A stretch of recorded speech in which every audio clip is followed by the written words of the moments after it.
너 우리 경기도의 경기라는 이름이 내년이면 무려 1000년이 되는 거 알아? 1000년? 1000년이라고 하니 왠지 환상 속의 도시 같다. 1000년의 해를 맞이해서 경기도에서는 투어를 다니며 우리 도민들의 의견을 모으고 있대. 모아서 뭐하게? 우리의 의견을 모아 정책이 되게 한다는 거지. 단순히 1000년이 된 환상 속의 도시가 아니야. 우리의 상상이 현실로 구현되는 곳이야. 대한민국의 심장 경기도. 고려시대부터 불린 경기라는 이름은 어느새 1000년이 되었습니다. 1000년 동안 대한민국의 심장으로 뛰어온 만큼 경기도민의 목소리를 모아 미래 비전을 만들어가겠습니다. 이 캠페인은 경기도와 경기문화재단이 함께합니다.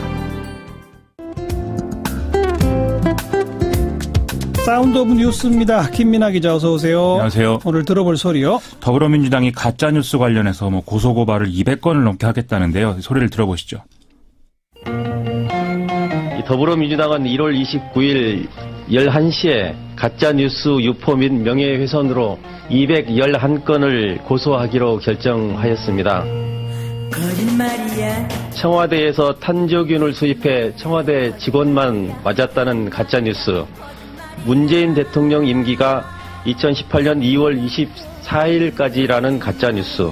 김대중 노무현 정부 특활비 관련한 가짜뉴스가 있습니다. 거짓말이야.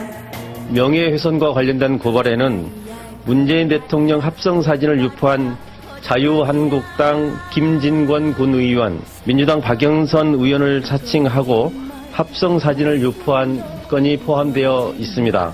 또한 매크로 댓글에 대한 근거를 수집하고 있으며 법적 조치를 취할 수 있도록 준비하고 있는 중입니다.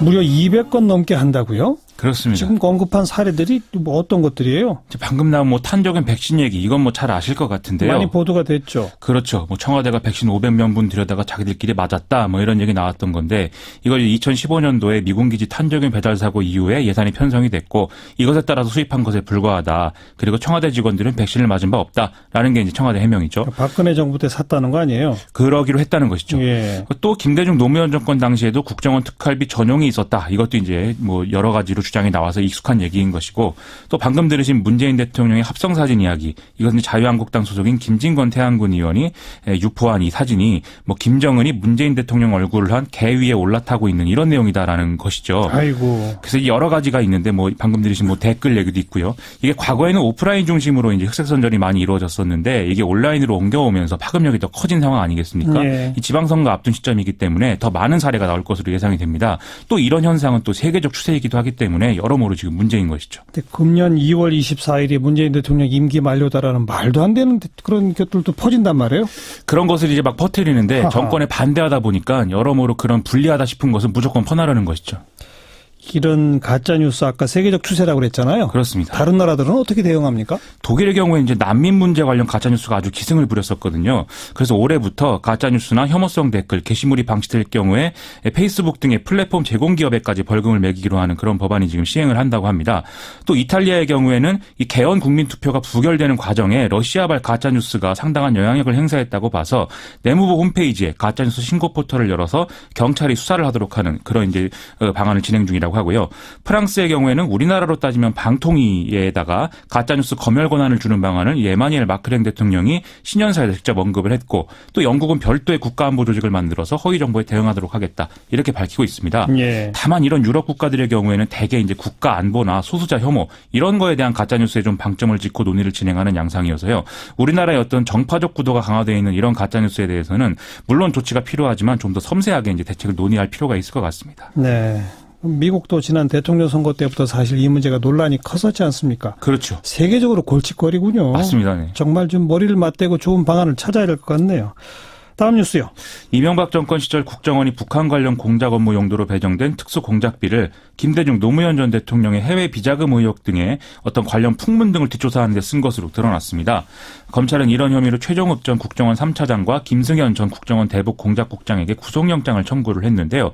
이 김승현 전 국장의 경우에는 원세훈 당시 국정원장이 사적으로 서울 시내 호텔 최고급 스위트룸을 장기간 임차하는 데 이 대북 공작금을 사용했다. 이런 혐의도 받고 있는 상황입니다. 예. 이게 이제 보증금만 수십억 대라고 지금 하는 보도입니다. 대북 공작금 관련해서는 또 이렇게 새로 밝혀진 그런 사실이네요. 그렇습니다. 그리고 이명박 정권 당시 민간인 사찰 관련 수사는 구속영장이 기각된 이후에 별로 좀 진도가 안 나가죠?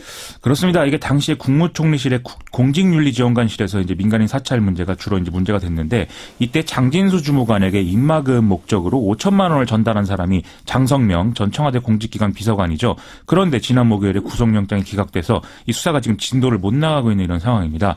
일단 검찰은 구속영장을 재청구하는 방향으로 지금 방향을 잡았다고 합니다. 오늘 우병우 전 수석 8년형 구형받았다는 게 속보로 뜨던데요.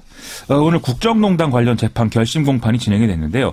검찰은 우병우 전 수석이 막강한 권한을 바탕으로 인사에 개입을 했고 또 민간 영역의 감찰권을 남용했다. 그리고 개인 비위 의혹에 대응하기 위해서 권한을 사적으로 사용을 했으면서도 반성하지 않고 책임을 전가하고 있다면서 징역 8년을 구형을 했습니다. 우병우 전 수석은 민정수석의 범위 내에서 어떤 지시에 따라서 일을 했는데도 검찰이 자신을 표적 수사했다면서 이것은 과거 자신이 처리한 사건에 대한 정치 보복이다 이렇게 주장을 하기도 했는데요. 예. 이거 결국 뭐 노무현 전 대통령을 자신이 조사한 이 얘기를 하는 거 아니겠습니까? 이런 이제 내용의 최후 진술을 하면서도 상당히 태도가 여유로웠다 이런 보도도 같이 나와 있는 상황입니다. 이 건 말고도 또 받고 있는 재판이 또 있죠? 여러 가지가 있죠 지금 상황. 그래서 이것 관련해서는 결합되면 아마 더 구형량이 올라갈 수도 있겠네요. 그럴 가능성도 있습니다. 다음 뉴스요. 경찰이 오늘 오후에 세종병원과 세종요양병원을 함께 운영하는 효성의료재단 등의 이 어떤 10여 곳에 대한 대대적 압수수색에 나섰습니다. 또 세종병원 병원장과 이사장, 총무과장 등 3명을 피의자 신분으로 전환하고 출국 금지 조치했다는 사실을 밝히기도 했습니다. 그거는 결국 위법적 요소가 있었다. 그것이 많은 피해로 이어졌다 이런 거죠? 맞습니다. 오늘 이철성 경찰청장이 기자간담회를 열고 말하기를 이 병원에서 탈의실을 불법으로 개조해서 배선 문제가 생겼기 때문에 불이 났을 가능성이 큰 걸로 보고 있다. 이렇게 얘기를 했거든요. 아하. 또 경찰은 이 세종병원과 세종요양병원을 연결한 통로 이게 이제 불법 중축이 된 곳인데 여기에 있는 비가림막 때문에 연기가 건물 내부로 빠져나가지 못하고 다시 병원으로 유입이 돼서 이 어떤 참사가 커지는 이유가 됐다. 이런 판단도 하고 있다고 합니다. 이를 포함해서 경찰은 병원 건물의 불법 증개축 14곳을 발견했는데 공소시효 등의 문제로 이건 이제 4곳만 처벌 가능한 상황이라고 하고요. 이런 부분들에 대해서 지금까지 이제 이행 강제금만 어떤 그 부담이 됐고 강제 폐쇄 이런 조치들은 취해지지 않은 것에 대해서 혹시 공무원들과 이 재단 측의 유착 관계가 형성된 것 아닌지 이것도 이제 경찰이 들여다본다고 합니다. 철저히 수사해야죠. 맞습니다. 다음 뉴스요.